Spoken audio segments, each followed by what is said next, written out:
ঠিক আছে স্যার।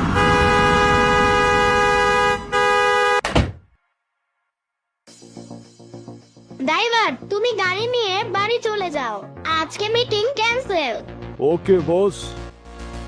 চাচা, এখন আপনি যাইতে পারবেন।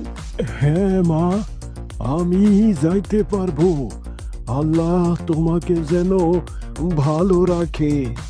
ঠিক আছে চাচা, আমি তাহলে এখন যাই।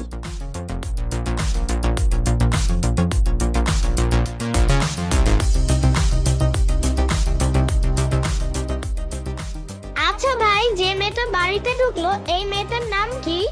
আচ্ছা ভাই, আপনি কে? আপনারে তো চিনলাম না। আপনি আমাকে চিনবেন না, মেয়েটার নাম কি বলেন?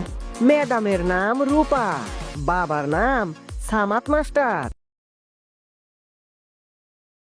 আচ্ছা ভাই, মেয়েটা কি বাড়িতে আছে? না ভাই, আপনি আসার আগে এই মাত্র চইলা গেল।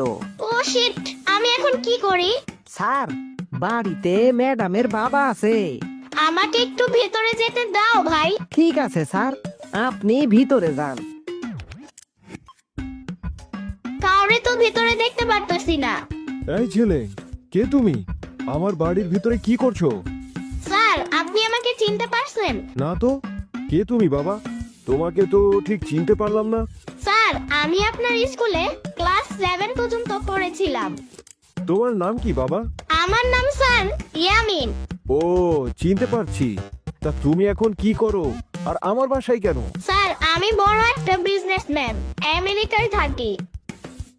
তা হঠাৎ বাংলাদেশ কেন?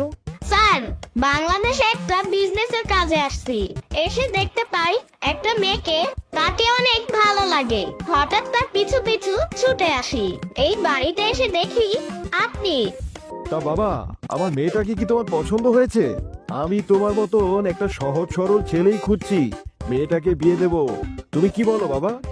স্যার, আমি আপনার মেয়েকে বিয়ে করতে পারবো না, কারণ আপনি আমার শিক্ষক। বাবা ইয়ামিন, তুমি আমার মেয়েটাকে বিয়ে করো। তুমি না করো না প্লিজ। স্যার, আমার কিছু কথা আছে, আমি আপনার মেয়েকে বিয়ে করতে পারি, তবে আমার কিছু শর্ত আছে। তোমার সব শর্ত আমি মেনে নেব। কি শর্ত বলো? স্যার, আমি তো বড় লোক, এটা আপনার মেয়েকে বলবেন না, এটা শুধু আপনি আর আমিই জানবো, এবং কি দারোয়ানও না জানে। ঠিক আছে বাবা, তাহলে আগামী শুক্রবার বিয়ে দেবো ইনশাআল্লাহ।